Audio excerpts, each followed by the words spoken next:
Assalamualaikum warahmatullahi wabarakatuh. Perkenalkan, nama saya Serly, Prodi Agribisnis, Fakultas Pertanian, Universitas Muhammadiyah Jember. Di video kali ini, saya akan membahas salah satu kelembagaan pertanian, yaitu Kelembagaan Penyuluhan Pertanian. Video ini dibuat untuk memenuhi ujian akhir semester dengan mata kuliah Koperasi Pertanian yang diampu oleh Ibu Fevi Nurdiana Wijayanti SP MP. Kelembagaan Penyuluhan Pertanian. Kelembagaan penyuluhan adalah lembaga pemerintah dan atau masyarakat yang mempunyai tugas dan fungsi menyelenggarakan penyuluhan. Kelembagaan penyuluhan dibagi menjadi 3. Pertama, pemerintah. Kelembagaan Penyuluhan Pertanian Pemerintah adalah lembaga yang dibentuk oleh pemerintah dan pemerintah daerah untuk menyelenggarakan tugas dan fungsi penyuluhan pertanian. 2. Swasta. Kelembagaan penyuluhan swasta adalah kelembagaan penyuluhan yang dibentuk oleh pelaku usaha dengan memperhatikan kepentingan pelaku utama serta pembangunan pertanian setempat. 3. Swadaya. Kelembagaan penyuluhan swadaya adalah kelembagaan penyuluhan desa atau kelurahan yang bersifat non-struktural yang dibentuk dan dikelola secara partisipatif oleh pelaku utama, baik perorangan maupun kelompok. Kelembagaan penyuluhan pemerintah dibagi menjadi 4. Pertama, pusat. Kelembagaan penyuluhan di tingkat pusat bertanggung jawab kepada menteri untuk melaksanakan koordinasi, sinkronisasi, dan optimalisasi kinerja penyuluhan pada tingkat pusat. 2. Provinsi. Kelembagaan penyuluhan di tingkat provinsi disebut dengan Badan Koordinasi Penyuluhan yang berkedudukan di provinsi. 3. Kabupaten atau kota.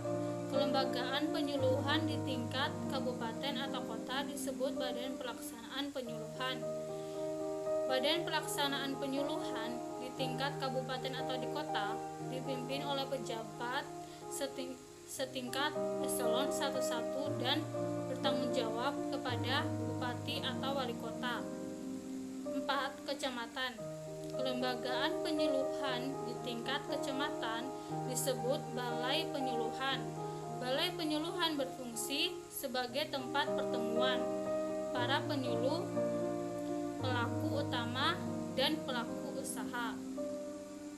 Penyuluhan swasta dan swadaya mempunyai tugas antara lain menyusun perencana penyuluhan yang terintegrasi dengan program penyuluhan, melaksanakan pertemuan dengan penyuluh dan pelaku utama sesuai dengan kebutuhan, membentuk forum, jaringan, dan kelembagaan pelaku utama dan pelaku usaha, melaksanakan kegiatan remuk, pertemuan teknis, lokaria lapangan, serta temu lapang pelaku utama dan pelaku usaha.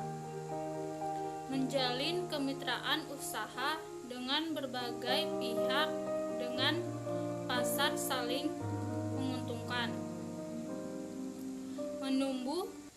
Menumbuh kembangkan kepemimpinan, kewirausahaan, serta kelembagaan pelaku utama dan pelaku usaha. Menyampaikan informasi dan teknologi usaha kepada sesama pelaku utama dan pelaku usaha. Mengelola lembaga pendidikan dan pelatihan pertanian, perikanan, dan kehutanan serta pedesaan swadaya bagi pelaku utama dan pelaku usaha. Melaksanakan proses pembelajaran melalui percontohan dan pengembangan model usaha tani bagi pelaku utama dan pelaku usaha. Melaksanakan kajian mandiri untuk pemecahan masalah dan pengembangan model usaha, pemberian umpan balik, dan kajian teknologi. Terakhir, melakukan pemantauan pelaksanaan penyuluhan yang difasilitasi oleh pelaku utama dan pelaku usaha. Pelaku atau fasilitator penyuluhan pertanian. Pelaku utama dalam kegiatan penyuluhan pertanian adalah seorang penyuluh pertanian, atau juga sering disebut penyuluh pertanian lapangan atau PPL. Penyuluh pertanian pada dasarnya adalah aparat atau agen yang membangun pertanian, pendidik, penasehat yang mengabdi untuk kepentingan para petani, nelayan beserta keluarganya, dengan memberikan motivasi, bimbingan, dan mendorong para petani, nelayan mengembangkan swadaya dan kemandiriannya dalam berusaha tani yang lebih menguntungkan, menuju kehidupan yang lebih bahagia dan sejahtera. Posludes atau penyuluhan desa adalah unit kerja non-struktural yang dibentuk dan dikelola secara partisipatif oleh pelaku utama. Adanya Posludes dapat sebagai wadah penyuluh PNS, penyuluh swasta, penyuluh swadaya, serta pelaku utama dan pelaku usaha di pedesaan sebagai tempat berdiskusi, merencanakan, melaksanakan, dan memantau kegiatan penyuluhan di desa atau kelurahan masing-masing. Selanjutnya, fungsi Posludes. Fungsi Posludes sebagai tempat pertemuan para penyuluhan pertanian, pelaku utama, pelaku usaha untuk melakukan kegiatan antara lain: 1. Menyusun program penyuluhan. 2. Melaksanakan kegiatan penyuluhan di desa atau kelurahan.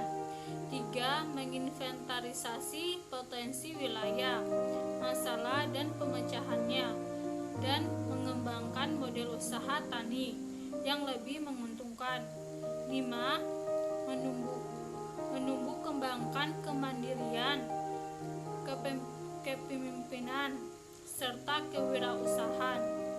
6. Melakukan kegiatan pertemuan rutin, rembung tani, temu lapang bagi pelaku utama dan pelaku usaha. 7. Mendiseminasikan nelayan informasi, paket teknologi penyuluhan pertanian. Terakhir, memfasilitasi forum penyuluhan pedesaan. Sampai di sini saja videonya. Kurang lebih mohon maaf. Wassalamualaikum warahmatullahi wabarakatuh.